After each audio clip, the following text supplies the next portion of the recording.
Very good morning, everyone. Am I audible?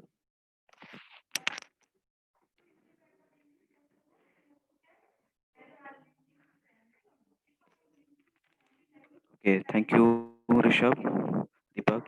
Good morning. So let's proceed. In the previous lecture, we discussed about object diagram. So far, in case of UML, we have discussed class diagram and object diagram. And today we will discuss one another diagram. Yes, everyone, please. Good morning. God bless you, dear. So let me share the screen. Is it visible to you guys?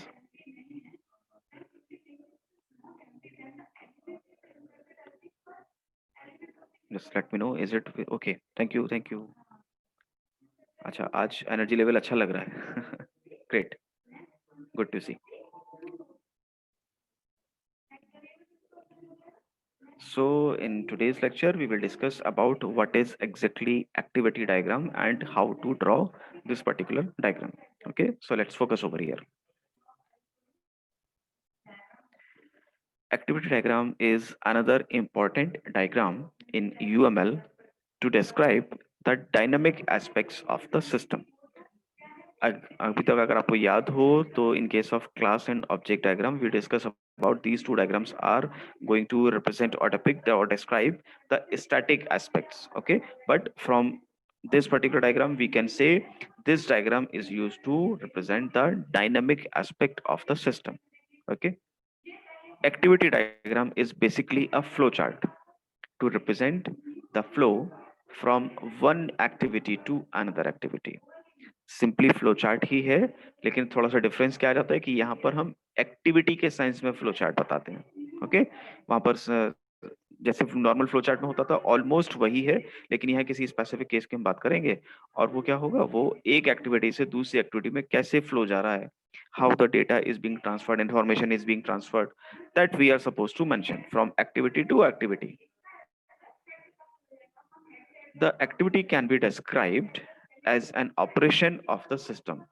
जो activity है that can be either you can say described or can be represented in the form of either operation or sort of function or module और feature of the system कि जो भी activity है वो क्या है, एक फीचर है, ऑपरेशन है, उसका टास्क है ये परफॉर्म करना.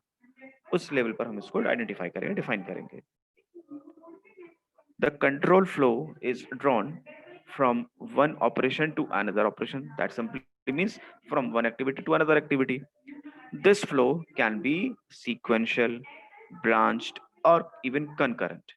तो या तो किसी एक स्पेसिफिक लाइन में चलता रहेगा, सीक्वेंशियल फ्रेम में चलता रहेगा.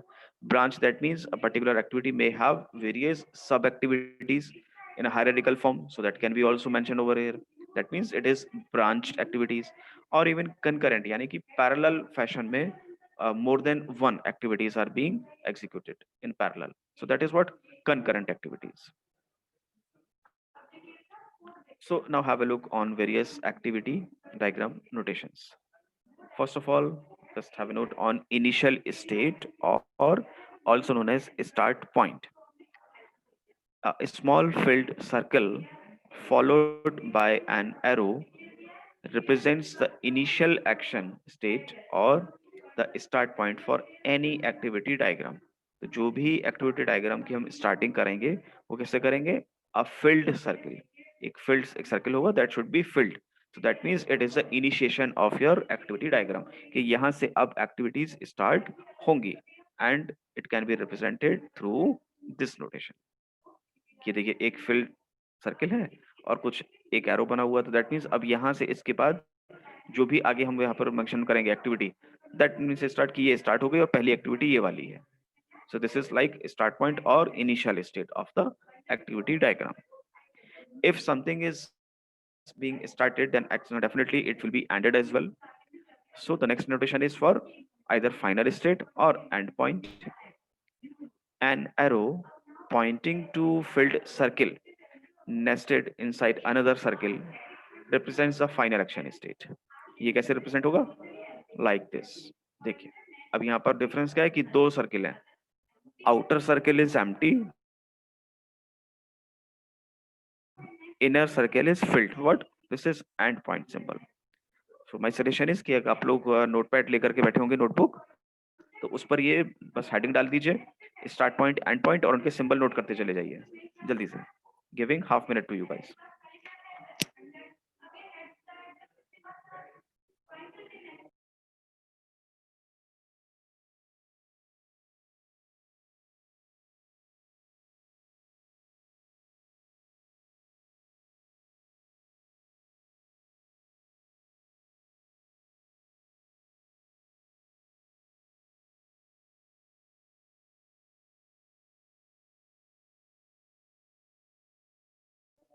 So I hope you have mentioned these 2 points. Let's proceed.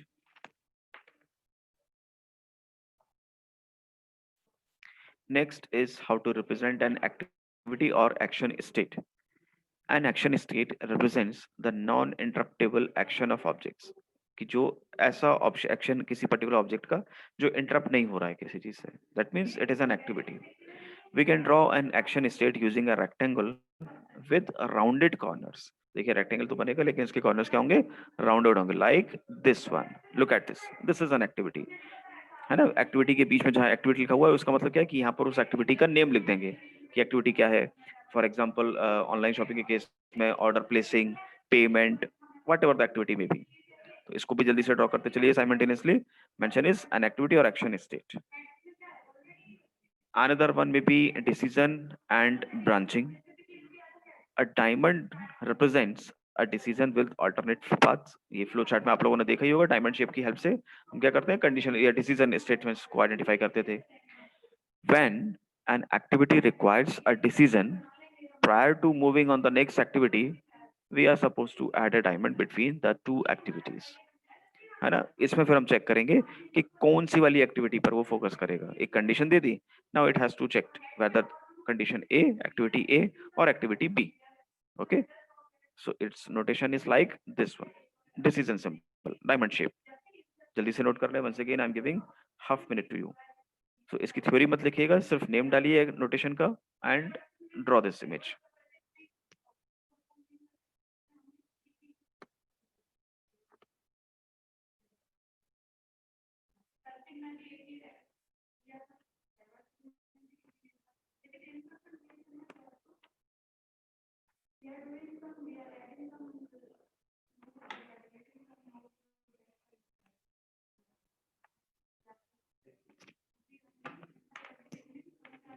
I hope you have done this as well.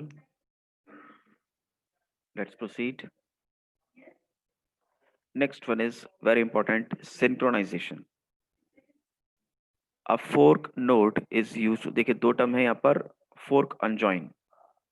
I am not sure कि आपने ये टर्म डीबीएमएस के रेस्पेक्ट में अभी तक सुने हैं या नहीं सुने हैं, but these terminologies are being applied in this case as well. तो नोट कर लीजिएगा, fork and join.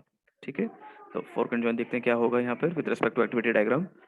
A fork node is used to split a single incoming flow into multiple concurrent flows. एक जो इनकमिंग फ्लो है, एक flow, एक activity को हम क्या करेंगे? मल्टीपल कंकरेंट एक्टिविटीज या कंकरेंट फ्लोज में डिवाइड करेंगे. तो इस डिवाइड करने को हम कहेंगे फोर्क. ओके. मैं रिपीट कर दूं कि अगर कोई एक activity further needs to be divided into multiple concurrent parallel fashion में, ठीक है, तो उस फ्लो को या उस एक्टिविटीज को, उस फेनोमेना को हम क्या कहते हैं? Fork. It is represented as a straight slightly thicker line in an activity diagram. तो एक सीधी लाइन होगी जो थोड़ी सी थिक होगी, तो उससे हम आइडेंटिफाई कर लेंगे दिस इज फोर्क. अब इसी के रेस्पेक्ट में दूसरा term that is join. A join node joins multiple concurrent flows back into a single outgoing flow. कि जो डिवाइड हुए थे, अब किसी मोमेंट पे वो दोनों कंबाइन भी तो होने चाहिए, इंटीग्रेट होने चाहिए. तो जो इंटीग्रेशन पार्ट है, उसको कंबाइन करने वाला पार्ट है, that is known as join. And once again, this joint will also be represented with the straight, slightly thicker line in an activity diagram. तो दो पैरेलल लाइन बनेगी थिक. पहली वाली जो होगी वो कहलाएगी फोर, क्योंकि यहाँ से अब कंकरेंट डिवीजन स्टार्ट हुआ. दूसरी जो पैरेलल लाइन होगी थिक और वाली, वो कहलाएगी जॉइन. रीजन बीइंग कि यहाँ तक सारे जो डिवीजन थे वो जॉइन हो चुके हैं. Okay. A fork and join mode used together are often referred to as synchronization. Very important कि जो fork and join जो आप करेंगे वो एक साथ ही यूज करेंगे. ऐसा नहीं कि ऐसा बहुत ही रेयर होगा कि आपने उसको डिवाइड किया लेकिन कभी ज्वाइन नहीं किया, और अगर डिवाइड ही नहीं हुआ तो वो ज्वाइन कैसे होगा. Okay, so please make it very clear. Fork and join mode are used together and often refer to as synchronization, या इसको आप समझ सकते हैं पैरेलल एक्टिविटीज. ओके, मैं सिंपल पे लिख देता हूं.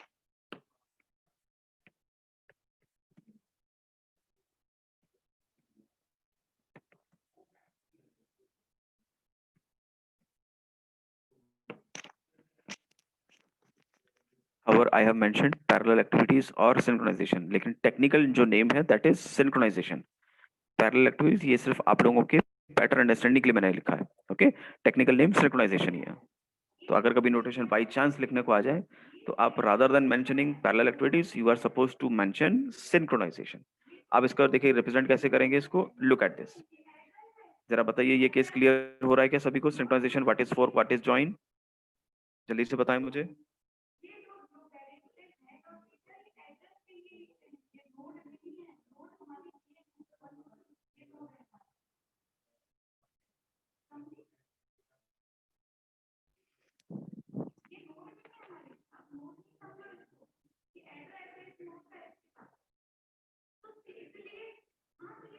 Great great. देखिए मैं एनोटेट करता चल रहा हूँ. मान लीजिए ये कोई एक एक्टिविटी थी that needs to be branched, जिसको हम किसी पार्ट्स में स्प्लिट कर सकते थे. और ब्रांच कैसे करना है कि वो पैरेलल फैशन में चलनी है, कि भाई ये भी चलना है और ये भी चलना है. ठीक है, अब क्योंकि पैरेलल फैशन में था इसलिए हमने क्या लगाया यहाँ पर, फोर्क. एक देखिए स्ट्रेट लाइन है और जो थिकर है. ठीक है, तो क्योंकि ये इनिशिएशन है इसलिए मैंने इसको देख करके कह दिया कि ये फोर्क है. क्यों, क्योंकि इसके आगे अब डिवीजन स्टार्ट होगा. तो एक्टिविटी वन में be splitted as activity A activity B. अब ये दोनों देखिए एक साथ एग्जीक्यूट हो रही है ये. ठीक है ना. क्यों, क्योंकि फोर्क लगा हुआ था.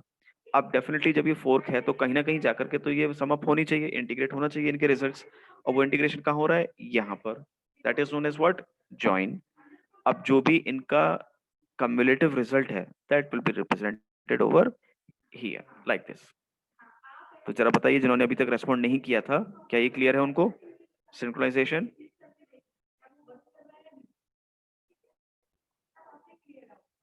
Is it clear.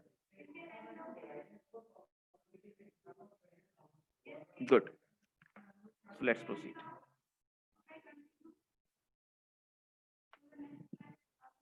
ये साइमल्टेनियसली ड्रॉ कर लीजिए जल्दी से. Once again I am giving half minute. Heading डाल दीजिए सिंक्रोनाइजेशन, उसी के आगे लिख दीजिए फोर्क जॉइन. तो आपको याद रहेगा कि फोर्क जॉइन में क्या करते थे, और उसके बाद सीधे सीधे डायग्राम बना दीजिए. कुछ भी याद करने की रटने की जरूरत ही नहीं रहेगी. जल्दी से ड्रॉ कर लें.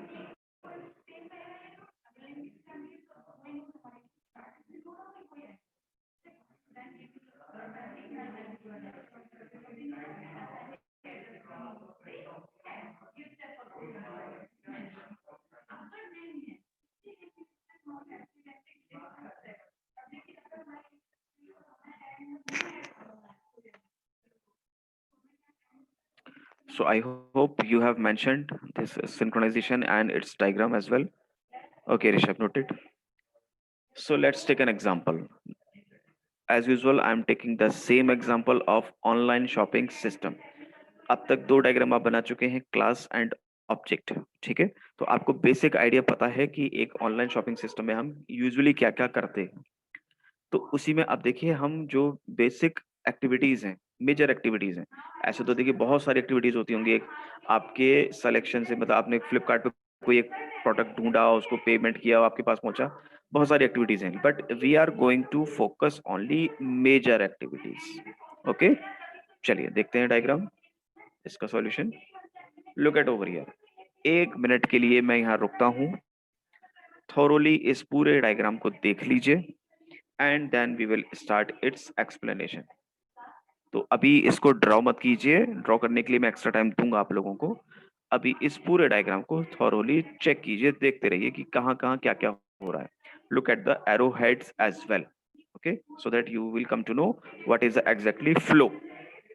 Now it's your time for next 1 minute. देख लीजिए इस पूरे डायग्राम को थॉरोली देखिए।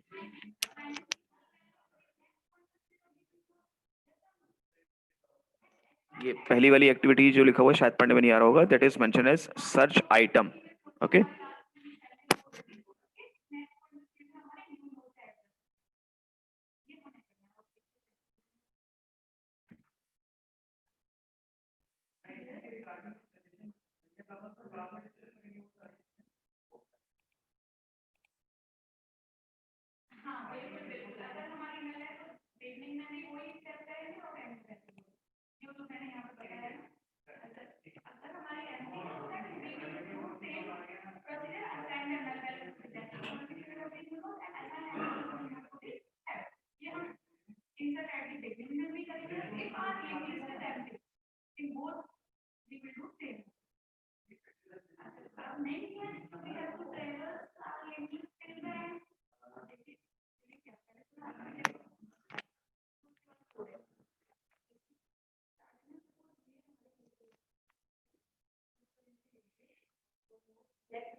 जिसकी समझ में डायग्राम आ गया है, अब उन सब के लिए 2 मिनट है, इस स्पेसिफिक डायग्राम को ड्रॉ कर लीजिए and exactly after 2 minute we will start explanation.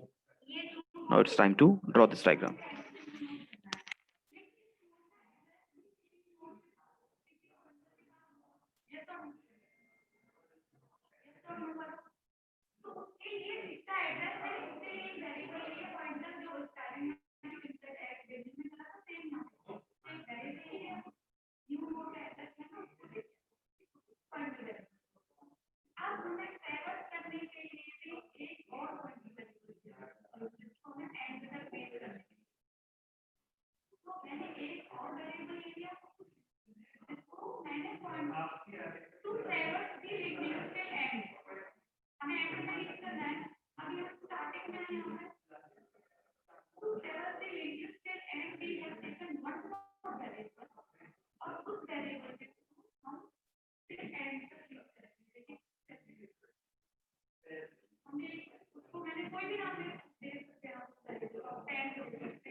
Okay, let me know whether you have draw this diagram.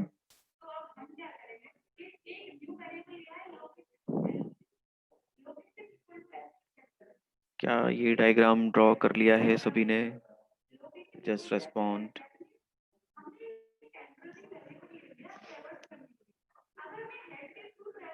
Okay, great. चलिए, तो अब ड्रॉ भी कर लिया है, कुछ ने स्नैपशॉट भी ले लिया है। अब पता नहीं समझा है या नहीं समझा है। जिसने समझ लिया है वेरी गुड, जिसने नहीं समझा है वो अब समझ लीजिए। लेकिन इसको एक्सप्लेन करने से पहले let me tell you, this is not the only solution, ठीक है? This is as per my imagination. जो मैं सोच रहा था ये वो है। आपकी imagination for the same project may be different and if it is valid, then another diagram may also be there, and that will be also okay. तो जो भी वैलिड इमेजिनेशंस होंगी उनके बेसिस पर आपका डायग्राम इससे थोड़ा सा अलग हो भी सकता है, ठीक है। तो अगर वो वैलिड है तो वो भी करेक्ट होगा। तो ये रट करके नहीं जाना है कि जो मैंने बताया है सिर्फ यही एक पॉसिबल सॉल्यूशन है। No, not exactly. This is applicable with respect to class diagram, with respect to object diagram, with respect to activity diagram as well, ठीक है। ये तीनों ही डायग्राम वो थे जो मेरी इमेजिनेशन थी। आपकी इमेजिनेशन हो सकता है मुझसे कहीं ज्यादा बेहतर हो, और अगर वो वैलिड है तो just draw it. Okay, so you are free to do so. Anyways, so let's proceed explanation. अब जो नोटेशंस हमने देखे थे उनको फोकस करते चलेंगे। मैं वन बाय वन एनोटेट करता चल रहा हूँ। देखिए, स्टार्टिंग के लिए हमने क्या कहा था कि एक फील्ड सर्किल होगा and followed by an arrow. तो देखिए, फील्ड सर्किल, एरो, यहां से मुझे पता चल रहा है कि from here onwards my activity diagram is going to be started, going to be proceeded. Okay, my first activity is search item. कि मैं मान के चल रहा हूँ कि सबसे पहले मैं किसी अमेजन साइट पर गया and I have started searching for an specific item like T shirt. Okay, मैंने आइटम सर्च किया। अब दो कंडीशन हो सकती हैं, मैंने डिसीजन बॉक्स लगाया है, या तो मुझे वो टी शर्ट स्पेसिफिक मुझे मिलेगी या तो नहीं मिलेगी। If it is not found then I should be back tracked, कि अगर वो टी शर्ट नहीं मिली तो ठीक है, मैं हो सकता हूँ फिर मैं जैकेट ढूंढूंगा, मैं कोई और आइटम ढूंढूंगा। Getting it? Notable point over here कि जो कुछ भी आप डायमंड बॉक्स पर लिखते हैं, जैसे हम लिखते थे कंडीशन पे यस और नो, ट्रू और फॉल्स, जो भी आप लिख रहे हैं that must be with in square bracket. I repeat कि डिसीजन बॉक्स में जो भी आप कंडीशन लिख रहे हैं उसके एरो पर, कि वो यस है, नो है, ट्रू है, फॉल्स है, फाउंड है, नॉट फाउंड है, उसको आप हमेशा स्क्वायर ब्रैकेट में ही लिखेंगे। अगर ये स्क्वायर ब्रैकेट में नहीं है so there is a technical mistake. Okay, so anyone can identify there is like a mistake and your marks may be deducted. Make it very clear. तो जैसे मैंने लिखा है फैशन आप वही करेंगे। आप फैशन मतलब लिखने का स्टाइल, लॉजिक अलग हो सकता है, लिखने का स्टाइल आपको यही रहेगा because this is an standard, that's why. तो नॉट फाउंड देखिए मैंने स्क्वायर ब्रैकेट में लिखा है, तो पहला केस तो बैकट्रैक होकर के ही आ गया।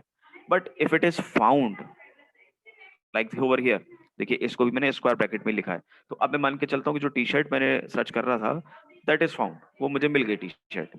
Now I will view this item. मैं उसको थॉरोली चेक करूंगा कि वो किस ब्रांड का है, क्या कलर है उसका, वेदर इट इज कॉलर और round neck, whatever it is, whether is strip और प्लेन, उसका क्लॉथ कॉटन है, मैटी है, जो भी हो सकता है, जो भी स्पेसिफिकेशंस हो सकते हैं उसके, वो या कोई और उस पे ऑफर चल रहा है या नहीं। तो that's I am just viewing it's this particular item. Okay, after viewing मान के चलते हैं कि वो मुझे पसंद है ना। अब इसमें भी देखिए, आप चाहें तो फर्दर डिसीजन लगा सकते थे, सेलेक्टेड और नॉट, और हैप्पी और नॉट, कोई भी टर्म लिस्ट में यूज हो सकता था। तो that is totally up to you, your imagination based. ठीक है, तो मैंने यहाँ पर स्किप कर दिया वो वाला। तो व्यू हो गया, तो अब मैं ये मान के चल रहा हूँ कि वो मुझे टी शर्ट ठीक लगती थी, मुझे उसको परचेज करना था। Now this particular item that I was viewing, it's move towards cart, that means add to cart activity will be there. ठीक है, और एक्टिविटी को ध्यान रखिएगा, सब रेक्टेंगुलर है लेकिन इनके एजेस कॉर्नर कॉर्नर जो है वो राउंडेड है। ठीक है, ये ध्यान रखिएगा सब। अब देखें ऐड टू कार्ट पर, अब आगे मैंने क्या किया, here fork, and this one is join, that means I have applied a concept of synchronization। कैसे synchronization? अब जो देखिए कार्ट के अंदर जो एक्टिविटीज मैंने मेंशन की हैं, I have mentioned as view cart and added cart. ये दोनों ही क्यों मेंशन की? रीजन बीइंग कि ये दोनों ही एक्टिविटी पैरेलल फैशन में एग्जीक्यूट हो सकती हैं। कि भाई मैं अपनी कार्ट को ओपन किया हुआ है, मैंने उसको मैं व्यू भी कर रहा हूँ और साइमल्टेनियसली उसको मैं एडिट भी कर रहा हूँ, यानी कि उसमें से कोई एक आइटम डिलीट भी कर रहा हूँ। या शॉपिंग एट लेटर स्टेजेस, कि मैं अभी शॉप नहीं कर रहा, अभी पे नहीं करूंगा उसको, अगली शॉपिंग में कभी पे कर दूंगा उसके लिए। So that means simultaneously I am viewing my cart as well as also applicable to edit my cart. ये आई एम श्योर कि ये एक्सपीरियंस आप सबने किया होगा। ठीक है, क्या ये बात समझ में आई है सभी को? जल्दी से यस और नो को लिखें कमेंट में, सिंक्रोनाइजेशन के रेस्पेक्ट में, view cart and edit cart. Is it clear? Great. तो जो भी आपका कोर्स ऑफ एक्शन था कि आप सिर्फ व्यू कर रहे थे कार्ड को या एडिट कर रहे थे, कभी ना कभी तो फिनिश होता वो, और जब उसको वापस इंटीग्रेट कर रहे हैं then this is known as what, join. यहाँ आकर के सिंक्रोनाइजेशन कंप्लीट हुआ। ठीक है, इंपॉर्टेंट पॉइंट, ऐसा कभी मत कीजिएगा कि आपने फोर्क तो लगाया, यानी कि पैरेलल लाइन के लिए पहली थिक लाइन तो बनाई, दूसरी नहीं बनाई। अगर ऐसा नहीं है तो आपका डायग्राम गलत है। यानी कि दो लाइन जरूर, मतलब पेयर आएगा, केवल एक लाइन नहीं आएगी। अगर एक लाइन आती है तो वो गलत हो गया ऑटोमेटिकली। ठीक है, so synchronization must be in parallel fashion, that's why it is known as parallel activities having fork and join both. Clear? तो अब ये जो भी मेरी कोर्स ऑफ एक्शन था with respect to card, either I was just merely viewing it or editing it, whatever it was, now I move towards another activity that is known as confirm order, कि अब मुझे order place करना है, confirm करना है। Yes, I want to purchase these much of items right now. अब order देखिए, हमने क्लास और ऑब्जेक्ट डायग्राम में देख लिया था कि ऑर्डर तो तभी माना जाएगा जब आप पे करोगे उसको, अदरवाइज वो सिंपली कार्ट में पड़ा हुआ एक ऑब्जेक्ट था। Okay, so your order will be placed और confirm when you move towards payment. Okay, now payment can be decision based, either it may be online or offline. It, if it is online, then it should be either through credit card, debit card, net banking or UPI. Okay, but if it is offline, then there is only one option, that is cash on delivery. तो देखिए यहाँ पर भी मैंने decision box लगाया, दोनों ही condition जो थी मेरी आइदर ऑनलाइन और ऑफलाइन, इनको स्क्वायर ब्रैकेट में लिखा है, ध्यान दें। ठीक है, अब इनके अलावा दो एक्टिविटीज हो सकती हैं, any one of the activity में बी देयर, दोनों पैरेलल नहीं चल सकती, क्योंकि देखिए यहाँ पर कोई सिंक्रोनाइजेशन नहीं है, ये पैरेलल नहीं है। Any one will be executed, और इस सिंक्रोनाइजेशन में both can be executed simultaneously. आप चाहें तो सिर्फ व्यू करते रहिए, एडिट मत कीजिए, वो भी एप्लीकेबल है। और अगर आप एडिट कर रहे हैं तो डेफिनेटली व्यू तो हो ही रहा होगा। तो ऐसा नहीं है कि कोई सी एक हो रही होगी, एक बार में एक हो रही होगी, दोनों सिंक्रोनाइजेशन में चल सकती थी। लेकिन यहाँ पर नहीं हो सकता कि आपने क्रेडिट कार्ड भी कर रहे हैं और कैश ऑन डिलीवरी भी कर रहे हैं, not applicable. Clear? So whatever your case, either online or offline, that should be connected to shipping order, कि आपका ऑर्डर कंफर्म हो गया, प्लेस हो गया, your payment has been received by the payment gateway. Okay, so now it's time for another activity, that is shipping order. अब एक दिन, दो दिन, तीन दिन, चार दिन, whatever the time requires, your order will be taking time for shipping, and sooner or later another activity will be took place like a receive order। तो पता चला 3 दिन बाद वो टी शर्ट मिल गई मुझे। अब ढूंढने से लेकर के टी शर्ट मिलने तक सारा काम हो गया, तो that means now it's time to end this activity diagram. अब एंड कैसे करेंगे? दो सर्किल बनेंगे, inner circle must be filled, outer circle must be empty. जरा देखें थोरोली इस डायग्राम को फिर से 1 मिनट के लिए, और अगर कोई डाउट है तो पूछिए। 1 minute to you guys।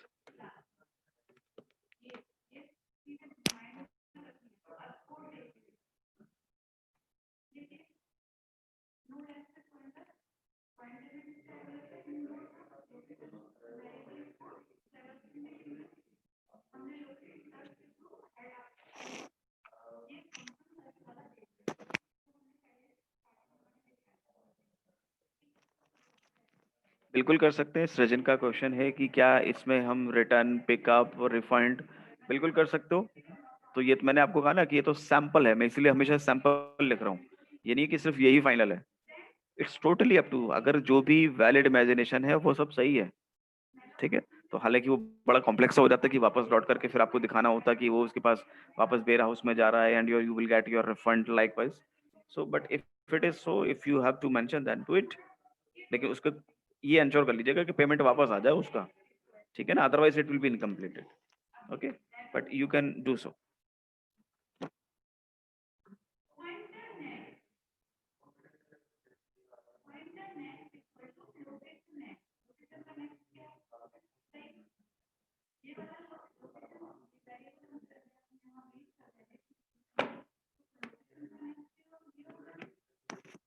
So 1 minute is over। Is it clear to everyone? जल्दी से कमेंट में लिखते चले, is it clear to you? Only Srajan responded. Okay, now got some other views. Deepak Ketan. Great. तो अगला काम क्या है वो आप समझ ही गए होंगे। जो 4 एग्जांपल्स मैंने आप लोगों को सजेस्ट किए हैं, hospital, library, reservation, banking, the same task should be followed with respect to activity diagrams as well. So now you are having 12 diagrams as pending mode, जिन्होंने अभी तक स्टार्ट नहीं किया होगा, ठीक है? तो आप अपने आप पर अनइंटेंशनली प्रेशर क्रिएट करते जा रहे होंगे अगर किसी ने शुरुआत नहीं की है अभी तक। तो 12 डायग्राम आप लोगों के लिए रेडी हैं जो आपको करने हैं। सो माय सजेशन इज इसको प्लीज टाइमली करते चलिए। एक बार आपने ये डायग्राम देख लिया, अभी काफी हद तक समझ में आ गया होगा। 4 डायग्राम आप खुद से बनाएंगे तो आप कभी भूलेंगे ही नहीं इसको। एग्जाम टाइम पे सिर्फ फोटो देखेंगे और सब कुछ रिकॉल होता चलेगा। अब इस फोटो को देख करके ही मुझे इसकी थ्योरी पढ़ने की जरूरत ही नहीं है। क्यों नहीं है? क्योंकि मुझे यहीं से पता चल रहा है कि स्टार्ट कैसे होता है, एंड कैसे होता है, एक्टिविटी कैसे रिप्रेजेंट होंगी, उनके जो कॉर्नर्स हैं वो राउंडेड होंगे, डिसीजन बॉक्स ऐसा होगा, और जो भी मेंशन करूंगा वो स्क्वायर ब्रैकेट में मेंशन करूंगा। And I have to apply, even I can apply synchronization with respect to fork and join. सारी चीजें क्लियर हो गई मुझे यहाँ से, मैं थ्योरी पढ़ूंगा ही नहीं मैं इसकी। क्लियर? तो ये मैं ऐसा इसलिए बोल पा रहा हूँ क्योंकि मैंने इसको कई बार प्रैक्टिस किया है।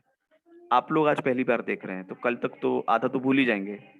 That's why I am saying कि आप लोग प्लीज ट्राई करते चलिए। जितने भी डायग्राम्स मैं आपको बताता चल रहा हूँ, क्लास, ऑब्जेक्ट, एक्टिविटी, अभी और 2-3 डायग्राम हम ये और पढ़ने वाले हैं, वो सारे अप्लाई करते चलिए। तो एक जो आपकी नोटबुक है ना, इतनी कलरफुल सी, इतनी बढ़िया सी लगेगी कि लगे कि हाँ सॉफ्ट इंजीनियरिंग पढ़ी है। The moment you will join industry you will not stuck. Programming part आपका कैसा है that is up to you, लेकिन जो एनालिस्ट पार्ट है ये मैं कोशिश कर रहा हूँ कि आपका स्ट्रांग बन जाए। ठीक है ना? So that's all about. तो चलिए अब मुझे खुद ही बता दीजिए कितने लोगों ने कुछ डायग्राम्स कोशिश किए, आइदर क्लास और ऑब्जेक्ट। कल कुछ प्रॉमिस वॉमिस हुई थी बड़े लेवल की तो जिसने किया है वो बताएं मुझे जल्दी से।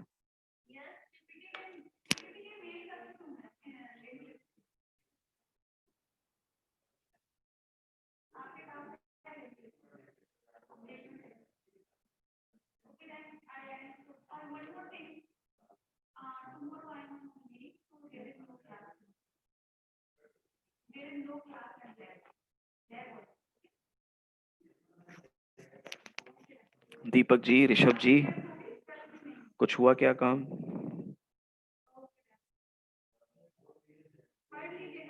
Okay, Deepak has tried for class diagram, online movie ticket. So can you show Deepak?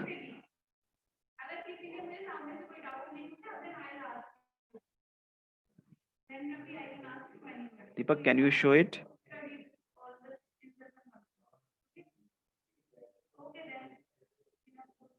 If yes, then I can make you co-host so that you can share your diagram to rest of the students.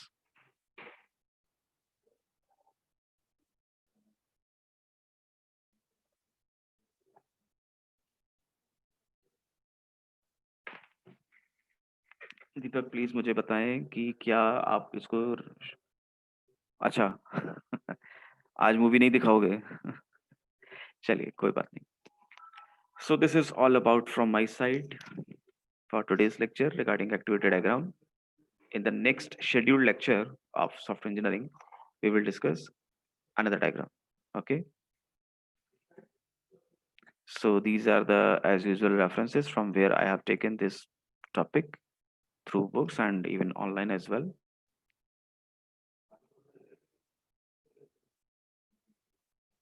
Okay, तो then complete it, no issues. लेकिन अगर एक ही किया है तो बहुत कम काम हुआ है। आई वॉज एक्सपेक्टिंग कि एटलीस्ट आपने कोई सा एक डायग्राम कंप्लीट कर लिया होगा, इधर क्लास और ऑब्जेक्ट। और ऑब्जेक्ट आप तभी करते जब क्लास बनती है ना। चलिए इसको ट्राई कीजिएगा। आई होप कि शायद कल भी हमारा लेक्चर है ना, तो ऐसा मुझे हल्का सा याद आ रहा है। So whenever as per the time table we will discuss. So it's 11:41 by my watch. At 11:43, your meeting will be automatically ended. So only those who have attended this lecture up to 30 to 35 minutes, they can only leave. Otherwise, at 11:43, it will be automatically ended. Meanwhile, if you have any query, then please ask.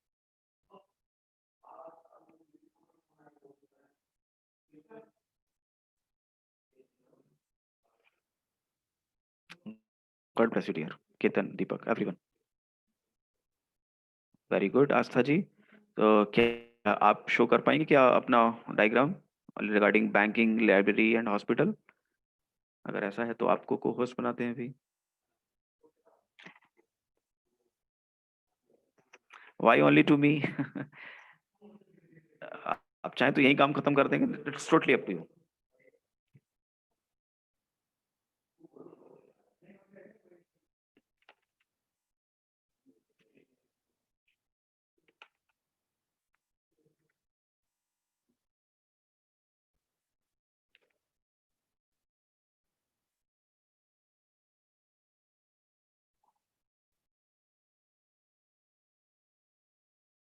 Okay, then you can do so. No issues.